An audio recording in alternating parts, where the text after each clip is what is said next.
जमलेल्या माझ्या तमाम महाराष्ट्र प्रेमी बांधवांनो, भगिनींनो आणि मातांनो, तुमच्या लक्षात आलं असेल की मी भाषणाची सुरुवात थोडीशी बदलली, कारण ही निवडणूक जी आहे, ही लढाई जी आहे ती महाराष्ट्र प्रेमी आणि महाराष्ट्राचे लुटारू यांच्यामध्ये आहे. तुम्ही कोणाच्या बाजूने आहात? महाराष्ट्र प्रेमींच्या बाजूने किती लोक आहेत? आहेत ना?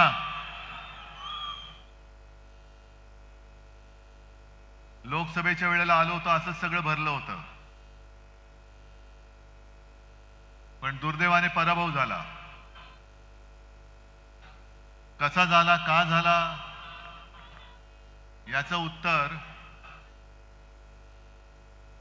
हे कोणी द्यायचं आणि कोणाला द्यायचं? मी प्रामाणिकपणाने काही प्रश्न तुम्हाला विचारतोय की जे सरकार माझ्या नेतृत्वाखाली 2.5 वर्ष महाराष्ट्रामध्ये होतं, त्याचा कारभार तुम्हाला आवडला नव्हता म्हणून लोकसभेत आपला पराभव झाला का? माझं नेतृत्व तुम्हाला मान्य नाहीये का? नसेल तर नाही सांगा. मी खुला कारभार आहे माझा. मला मोदी आणि शहा घरी नाही बसू शकत. ज्या दिवशी तुम्ही मला सांगाल की उद्धव आता बस झालं, घरी बस, त्यावेळेला मी क्षणार्धात घरी बसेन. पण जोपर्यंत तुम्ही मला सांगताय की उद्धवजी तुम्ही लढा, मग कोणी माझ्या वाटेमध्ये येऊ दे, मी तुमच्यासाठी प्राण गेला तरी 72 पण लढून जिंकून दाखवल्याशिवाय राहणार नाही. हे तुम्ही ठरवायचे. अनेक जण मला विचारतात की ही निवडणूक तुमच्या अस्तित्वाची आहे का? म्हटलं, माझं अस्तित्व हे माझ्या मायबाप, माता भगिनी आणि जनतेच्या बांधवांच्या हातामध्ये. जे शिवसेना प्रमुखांनी मला सांगितलं आणि अनेकदा जाहीर सभेत ते बोलले की जोपर्यंत तुम्ही शिवसैनिक आहात तोपर्यंत मी शिवसेना प्रमुख आहे, असं बाळासाहेब सांगायचे. आणि हीच भावना माझी आहे, कारण आज माझ्या हातामध्ये काही नाहीये, तरी देखील तुम्ही मोठ्या संख्येने आलात, याबद्दल तुम्हाला खरंच मनापासून धन्यवाद देतोय. आणि मी काहीतरी तुम्हाला देऊ इच्छितोय. ती देण्याची ताकद ही जोपर्यंत तुम्ही माझ्या हातात देत नाही तोपर्यंत या सभेला काही अर्थ नाही. आज हे सगळे उमेदवार आपले आहेत महाविकास आघाडीचे. कोणाच्या हातामध्ये मशाल आहे, कोण हात घेऊन उभा आहे, कुठे तुतारी फुंकणारा मावळा आहे. आम्ही का लढतोय तर महाराष्ट्राचा स्वाभिमान आणि महाराष्ट्राची अस्मिता जी पायदळीत तुडवली जाते तिचं रक्षण करण्यासाठी म्हणून आम्ही लढतो आहोत.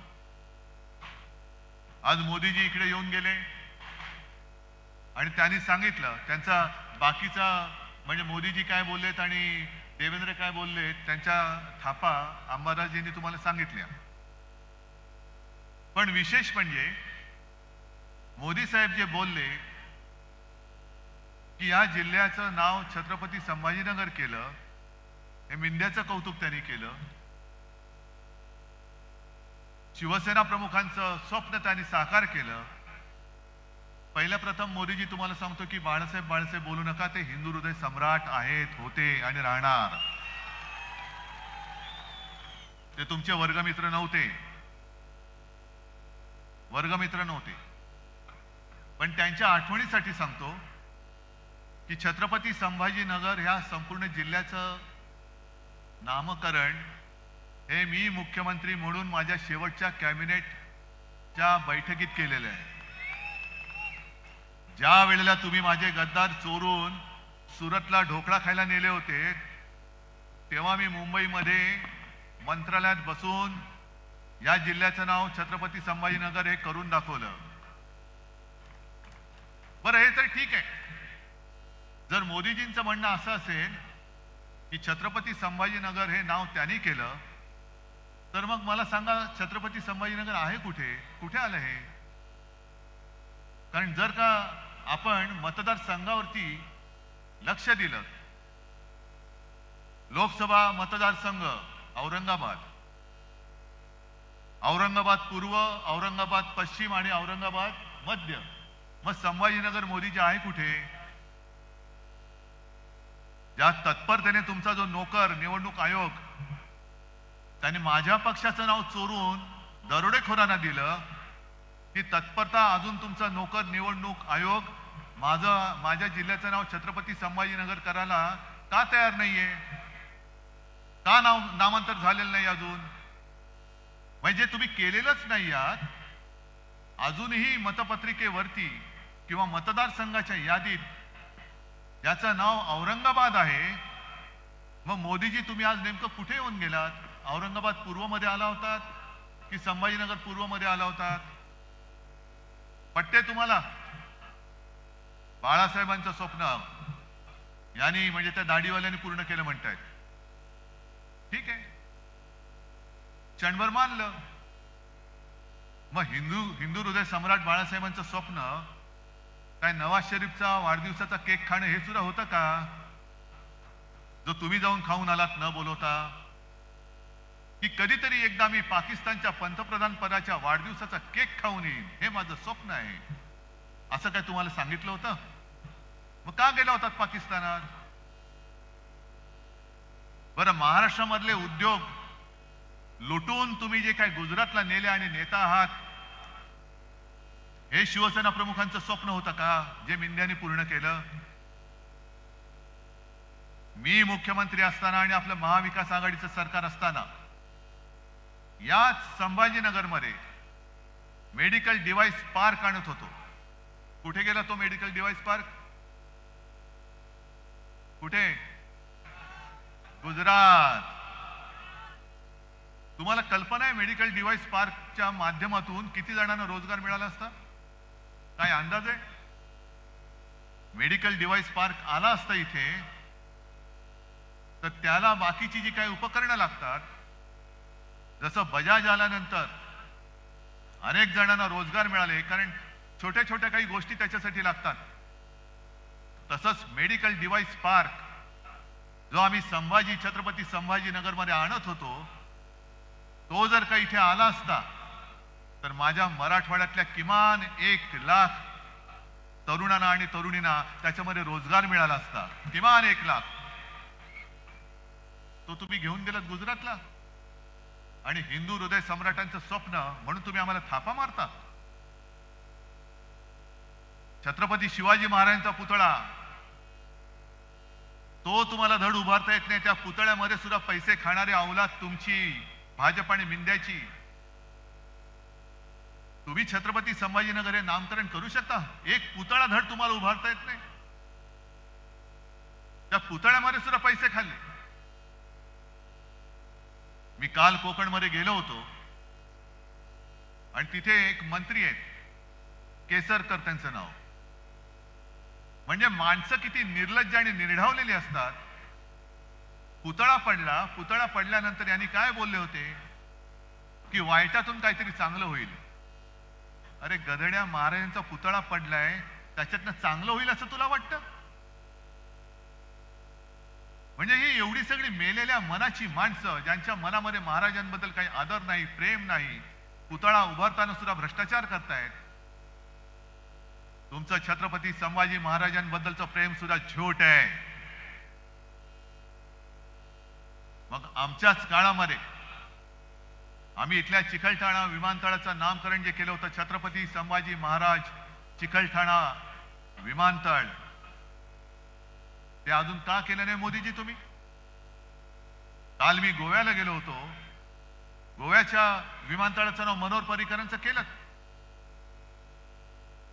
अयोध्येचं तुम्ही केलं, आणखीन कुठे गेली असतील.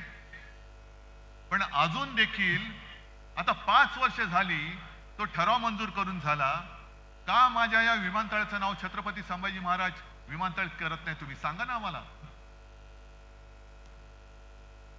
आलं की काय वाटेल ते बोलायचं. म्हणजे आता काय झालंय, 4 दिवसापासून मी माझ्या बॅगा उघड्या करूनच फिरतोय. कारण जिथे जातो तिकडे माझी बॅग तपासतायत.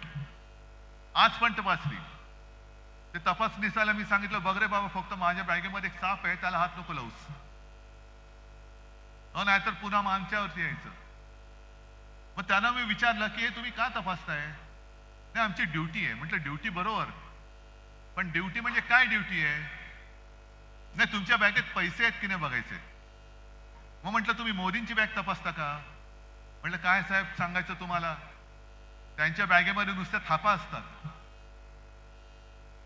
नुसत्याच थापा. 15 लाख रुपये देणार, शेतकऱ्याचं उत्पन्न दुप्पट करणार, 2 कोटी लोकांना रोजगार देणार, अच्छे दिन आएंगे,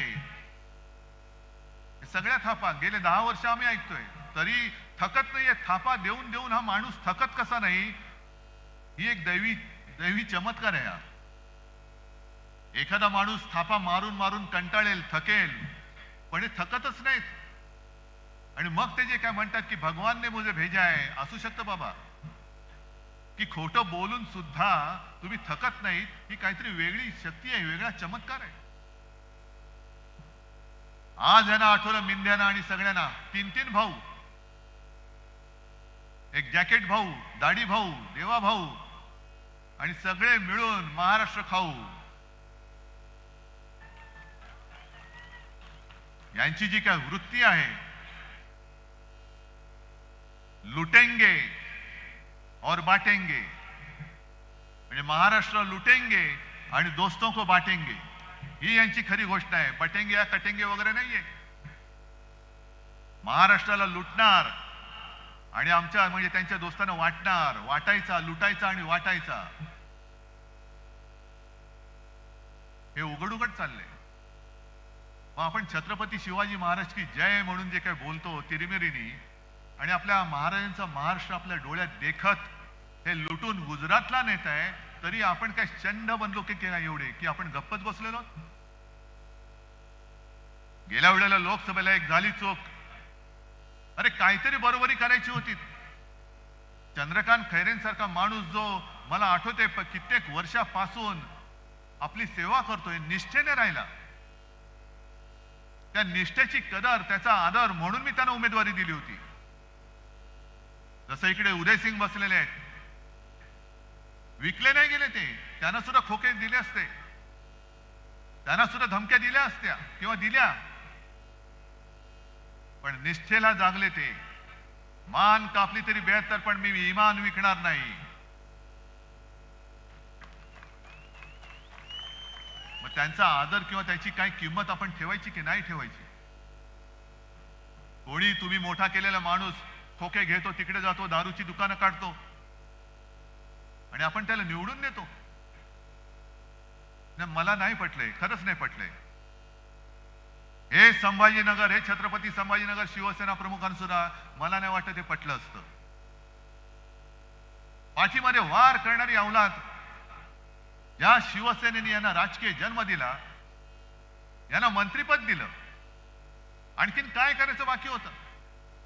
सगळं काही केलं तरी सुद्धा उलटे फिरून तुम्ही आईवरती वार करताय आणि त्याला जनता निवडून देते, हे मला पटूच शकत नाही. मग कोणासाठी लढायचं, कोणाच्या भरोशावरती लढायचं? आज सुद्धा मी मैदानात उतरलोय, कोणासाठी उतरलोय? माझ्यासाठी उतरलोय. माझं काय जाते? महाराष्ट्र लुटतात, लुटू द्या ना. संभाजीनगरचा मेडिकल डिव्हाइस पार्क, 1 लाख नोकऱ्या देणारा मेडिकल डिव्हाइस पार्क गुजरातला गेला, माझं काय जातंय?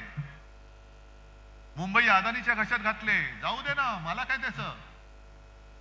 कोल्हापूरला गेलो होतो, राधानगरी, तिथल्या आपल्या KP पाटील या उमेदवारांनी सांगितलं की आमच्या इथलं पाणी पण अदानीला विकून टाकलं, जाऊ दे ना, माझं काय जातंय?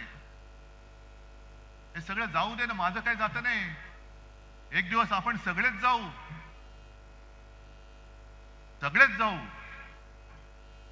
आणि मग हा महाराष्ट्र जो इकडे सगळी आपण ठेवतो ना, छत्रपती शाहू महाराज, फुले, आंबेडकर, शिवाजी महाराज आहेतच, हा महाराष्ट्र हा शाहू फुले आंबेडकरांचा आहे का शहा मोदी अदानीचा आहे? याचं उत्तर देणारी ही निवडणूक आहे, आणि हे उत्तर तुम्ही देणार आहात, तुम्ही द्यायचं हे उत्तर. मलाही पटत नाही, तळमळीने मी तुमच्यासाठी बोलतोय. माझ्या डोक्यामध्ये काही मुख्यमंत्री पदाचं खूळ घुसलेलं नाही, ते त्याही वेळेला नव्हतं. आणि तेव्हा जर का माझ्या डोक्यात ते घुसलेलं असतं तर एका क्षणात मी वर्षा सोडून माझ्या घरी मातोश्रीत मी गेलो नसतो. अनेक जण स्वप्न बघतात की वर्षावरती जायचंय, मुख्यमंत्री व्हायचंय. मला काही वाटलं नाही. मला फक्त एवढंच वाटलं, वाईट वाटलं, जरूर वाटलं की शिवसेना प्रमुखांनी मोठी केलेली माणसं, काही ना तर मीच मंत्री केलेलं, नाहीतर ते मंत्री पदाला सुद्धा कधी टेकलेच नसते, त्या खुर्चीत कधी बसले नसते, कधी खासदार झाले नसते, कधी आमदार झाले नसते. अशा लोकांना मी केवळ आणि केवळ शिवसेना प्रमुखांची जी पुण्याई माझ्या पाठीशी उभी आहे त्या जोरावरती आमदार, खासदार आणि मंत्री केलं. त्यांनी वार करावा माझ्यावरती, मला त्याचं वाईट वाटतंय. मुख्यमंत्रीपद हे सोडून द्या. आणि अशी माणसं माझ्यावरती अविश्वास दाखवत आहेत, हेच मला पटलं नाही. अरे शत्रूने अविश्वास दाखवला तर मी समजू शकतो, पण माझ्याच माणसांनी, जी माझ्या बरोबर घरामध्ये येणारी आमच्या कुटुंबियांसारखी माणसं, ही माझ्यावरती अविश्वास दाखवणार नको. मला तुमच्या मनात मी नाहीये ना, मी सोडलं, वर्ष सोडून दिलं. आणि मला कोरोना झाला होता तरी देखील मी मातोश्रीवरती गेलो, काही फरक पडला नाही मला. उलट वर्षापेक्षा मला मातोश्रीमध्ये छान शांत झोप लागते, कारण माझं आहे, ते माझ्या हक्काचं आहे. या मातोश्रीने यानं सगळं काही दिलं, त्या मातोश्रीमध्ये मी परत गेलो. मी माझ्यासाठी लढत नाहीये, मी तुमच्यासाठी लढतोय. अनेक गोष्टी मी या वचननामा घेऊनच फिरतोय. आणि त्याच्यावरती मी लिहिलंय, हे जे लिहिलंय हे असंच ठेवू का बदलू, हे तुम्ही सांगायचंय. मी या कव्हरवरती लिहिलंय कुटुंब प्रमुखाचा वचननामा. हे तुम्हाला मान्य आहे की नाही? कारण कोरोनाच्या काळामध्ये जे तुम्ही सहकार्य केलं, म्हणून आणि म्हणून महाराष्ट्र वाचला. त्या सगळ्या काळामध्ये देशभरामध्ये आपला महाराष्ट्र कोरोना काळात जनतेची काळजी घेणारा नंबर 1 होता. मुख्यमंत्री म्हणून माझं नाव जरूर यायचं. जगात कौतुक झालं, पण हे कौतुक माझं नव्हतं, हे कौतुक तुमचं होतं. आणि जगाने कौतुक केलं, आणि जर माझ्या घरच्यांनी नाही केलं तर मला जगाचं कौतुक हे कवडी मोल आहे, मला घरच्यांचं कौतुक हे सोन्यापेक्षा जास्त भारी आहे माझं. आणि या वचननाम्यामध्ये मी जी काय वचनं दिलेत, पहिलं म्हणजे महाराष्ट्र हा माझा, आपला महाराष्ट्र हा स्वावलंबी महाराष्ट्र आणि सर्वोत्तम महाराष्ट्र करायचा आहे. मी जिथे जिथे जातोय तिथे तिथे शेतकरी त्रासलेत. सोयाबीनचा शेतकरी त्रासलाय, कापूस पिकवणारा त्रासलेला आहे. सोयाबीनला भाव नाही, कापसाला भाव नाही, गद्दाराला भाव आहे 50 खोके, पण सोयाबीनला भाव नाही. मी मराठवाड्यातल्या, विदर्भातल्या आणि महाराष्ट्रातल्या सर्व सोयाबीन पिकवणाऱ्या शेतकऱ्यांना आज सांगतोय की अजिबात तुम्ही निराश होऊ नका, घाई गडबड करू नका. पडलेल्या भावामध्ये सोयाबीन विकू नका. आपलं सरकार येतंय, आपलं सरकार आणा. मी तुम्हाला हमी भाव देतो. जो त्यावेळेला 6,000 दिला होता त्याही पेक्षा जास्त देण्याचं वचन मी तुम्हाला देतोय. पण तसं तरी काहीतरी सोयाबीन विकून टाकायचं. 3,000 विकतोय, 2,000 विकतोय. मग आपलं सरकार आल्यानंतर सगळे व्यापारी तुमच्याकडनं 3,000 घेतलेलं सोयाबीन हे सरकारला 6-7,000 विकतील. त्याच्यामुळे जरा थांबा, घाई गडबड करू नका. पहिले सरकार आणा, मी घेतो हमी तुमची. आणायलाच लागेल तुम्हाला. आणि हे मी करून दाखवले. 2 लाखापर्यंत पीक कर्ज मुक्त मी केलं होतं की नव्हतं? आणि या गद्दारांनी गद्दारी करून सरकार पाडलं नसतं तर 5व्या वर्षी माझ्या मनामध्ये पुन्हा एकदा शेतकऱ्याला कर्जमुक्त करायचं नक्कीच होतं. मी करून दाखवलं असतं. ठीक आहे, पुन्हा आपलं सरकार येतंय. हे सरकार आल्यानंतर पुन्हा माझ्या शेतकऱ्याला मी कर्जमुक्त करून दाखवेन.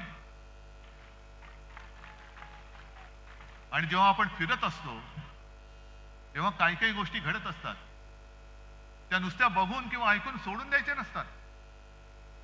मी 1-2 महिन्यापूर्वी आलो होतो, मला वाटतं आपल्या कोणाच्या प्रवेशाला, अंबादास, तुमच्या प्रवेशाला आलो होतो. आणि तिकडने येताना एका शेतात थांबलो.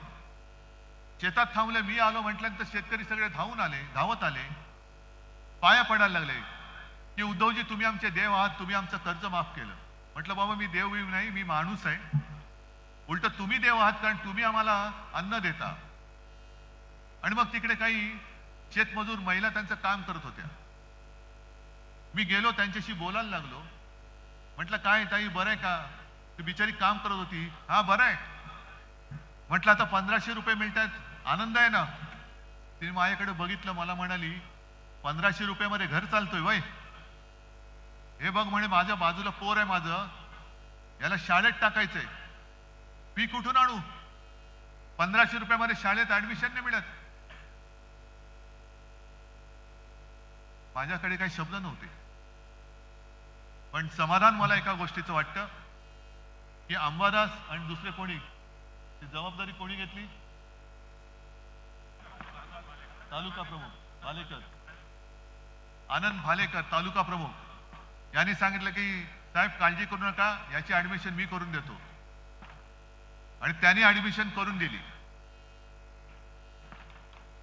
मग दुसऱ्या वेळेला मी जेव्हा आलो तेव्हा विमानतळावरती तीच माझी बहीण छान साडी वगैरे नेसून मुलाला घेऊन आली पाया पडायला की साहेब तुमच्यामुळे याची ऍडमिशन झाली. म्हटलं ताई मी कोणी नाहीये, बघ ह्या दादाने ऍडमिशन केलेली आहे. पण ठीक आहे, एका मुलाची मी करू शकलो. अनेक मुलं अशी आहेत ज्यांना शिकायचंय पण शिकता येत नाही, कारण फी भरायला पैसेच नाहीयेत. अगदी स्वतः शिवसेना प्रमुखांना सुद्धा 7वी मध्ये शाळा सोडायला लागली होती, कारण फी भरायला पैसे नव्हते. माझ्या आजोबांना सुद्धा शाळा सोडायला लागली होती, कारण फी भरायला पैसे नव्हते. शिकायचं होतं पण शिकू शकत नाही, पैसे नाहीयेत. मग माझ्या आजोबांना आलेला अनुभव, माझ्या वडिलांना आलेला अनुभव, मी सुदैवी आहे कारण मी शिकू शकलो. पण त्या अजूनही शेतकऱ्याच्या मुलांना शिकता येत नाही. म्हणून मी ठरवलं की जसं मुलींना मोफत शिक्षण आहे तसंच माझ्या महाराष्ट्रात जन्मलेल्या प्रत्येक मुलाला मी मोफत शिक्षण देणार आहे. शिका, मोठे व्हा. अरे महाराष्ट्राचं भविष्य तुम्ही आहात. मोदी शाह आणि हे गद्दार हे महाराष्ट्राचं भविष्य घडवू शकत नाही, हे बिघडवू शकतात. पण महाराष्ट्राचं भविष्य ही माझी आत्ताची छोटी छोटी मुलं आहेत, छोट्या छोट्या मुली आहेत. आणि मुलींना सुद्धा सुरक्षित शाळा मी देणार. प्रत्येक शाळेमध्ये जी मुलींची शाळा असेल तिथे त्या मुलींना स्वच्छतालयामध्ये जाण्यासाठी सुद्धा बरोबर एक महिला कर्मचारी असलीच पाहिजे. हा माझा दंडक आणि माझा कायदा असेल. कारण ते शाळेमध्ये अत्याचार होतोय. कुठे मोदीजी, शहा, काय तुमच्या राज्यामध्ये नेमकं आहे काय? मणिपूरमध्ये आज देखील महिला अत्याचार होत आहेत महिलांवरती.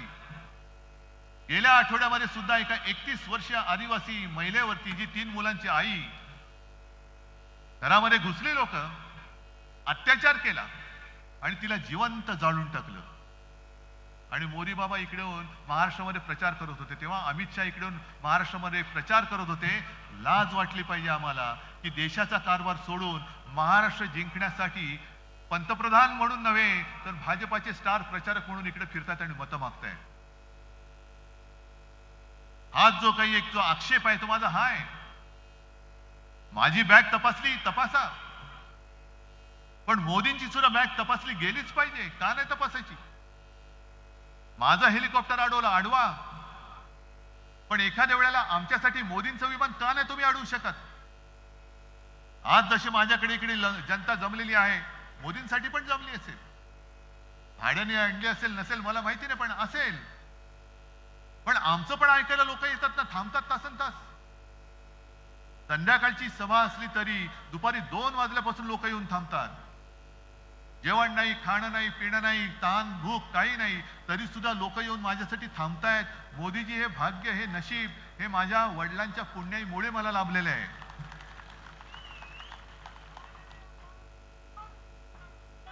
ही आमची घराणेशाही आहे. तुमच्यासारखं नाही आमचं की वापरा आणि फेकून द्या.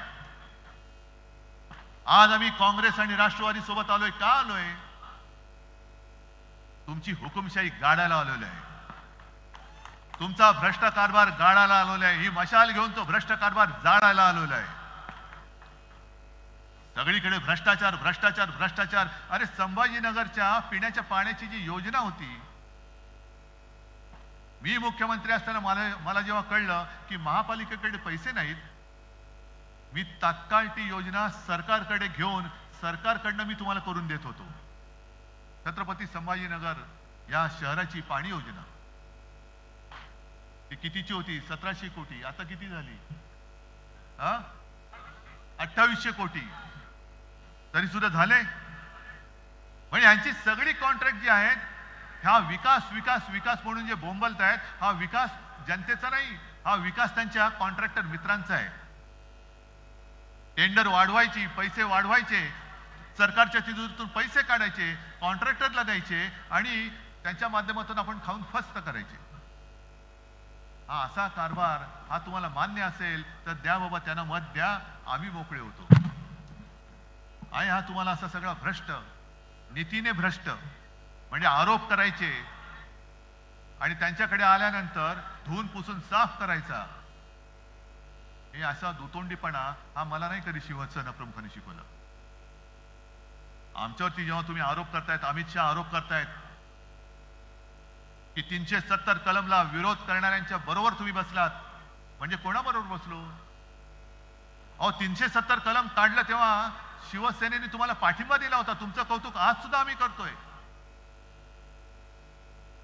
पण अमित शहाजी 370 कलम होतं तेव्हाही आणि आता काढल्यानंतरही किती काश्मीरी पंडितांना तुम्ही परत त्यांच्या घरी नेऊ शकलात, हे ह्याचा पहिला आकडा द्या आणि मग तुम्ही आमच्यावरती टीका करा. आणि मग माझाही प्रश्न त्याला आहे की काश्मीरमध्ये जेव्हा हिंदू पंडितांवरती अत्याचार होत होते, हत्या होत होत्या, अत्याचार म्हणजे महिलांवरती अत्याचार होत होते, त्यावेळेला म्हणजे ती परिस्थिती एवढी भयानक होती की अनेक काश्मीरी पंडित आपलं हक्काचं वडलोपार्जित घर सोडून आपलं चंबू गबाळ घेऊन देशभरामध्ये निर्वासिताचं जीणं जगत होते. कुठे जायचं कळत नाही, मुलांना शिकवायचं कसं, राहायचं कुठे. आणि तेव्हा मोदी नव्हते, शहा नव्हते, फक्त हिंदू हृदय सम्राट शिवसेना प्रमुख बाळासाहेब ठाकरे होते, ज्यांनी सांगितलं की तुम्ही माझ्या महाराष्ट्रामध्ये या, इथे येऊन राहा. कोणाला शिकवताय तुम्ही? उगाच काहीतरी बडबडत सुटायचं, काही थापा मारायच्या. प्रत्येक वेळेला उद्धव ठाकरेंनी हिंदुत्व सोडलं, हिंदुत्व सोडलं, हिंदुत्व सोडलं. अरे भगव्याला कलंक तुम्ही लावलात, गद्दारीचा डाग तुम्ही लावलेला आहात. आणि आज स्पष्ट मी आरोप करतोय की तुम्हाला महाराष्ट्र मी लुटू देत नव्हतो आणि देणार नाही, म्हणून तुम्ही मला संपवायला निघालेला आहात. कारण त्यांना माहितीये तुम्ही माझी माणसं फोडली, गद्दारी करून अगदी डोक्यावरती बसवलं, ते तुमचे बूट चाटतायत. पण तुम्हाला माहितीये की महाराष्ट्र जो लुटायला येईल त्याच्या पेकाटात बुटाची लाथ घालणारा पहिला उद्धव बाळासाहेब ठाकरे असेल. अर्थात हे सगळं तुमच्या हातामध्ये. मी इथे नुसतं काय प्रवचन द्यायला नाही आलो. गेल्या वेळेला झालेली चूक तुम्ही सुधारणार आहात की नाही हे पहिलं मला सांगा. निष्ठेने महाराष्ट्राबरोबर निष्ठा तुमची आहे की नाही हे मला सांगा. तुमची निष्ठा महाराष्ट्रापाशी आहे की गुजरात पाशी आहे हे ठरवणारी ही निवडणूक आहे. तुमचा मेडिकल डिव्हाइस पार्क इकडून गुजरातला नेला, तुमच्यापैकी किती लोक जाऊन तिकडे नोकऱ्या करणार आहेत? महाराष्ट्र आपल्या हातामध्ये ठेवायचा आहे का मोदी शहांच्या हातामध्ये ठेवायचं आहे हे तुम्ही ठरवायचंय. आणि आपल्या हातामध्ये जर का ठेवणार असाल तर जेवढे जेवढे इकडे उमेदवार आहेत सगळे इकडे या.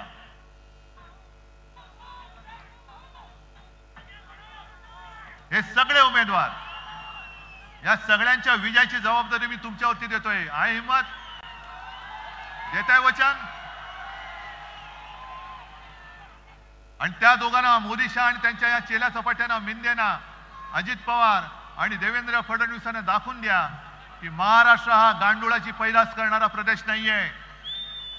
महाराष्ट्रामध्ये वाघाचे छावे जन्माला येतात. आणि जर तुम्ही आमच्या वाटेला जाल तर मुनगट्टीवारांना सांगते की तुम्ही आणलेली वाघनखं बाजूला आहेत, पण ही माझी वाघनखं माझ्या सोबत आहेत. आणि या निवडणुकीमध्ये ही वाघनखं या महायुती सरकारचा भ्रष्ट कारभाराचा कोथळा बाहेर काढल्याशिवाय राहणार नाही हा विश्वास व्यक्त करतो आणि आपली रजा घेतो. जय हिंद, जय महाराष्ट्र.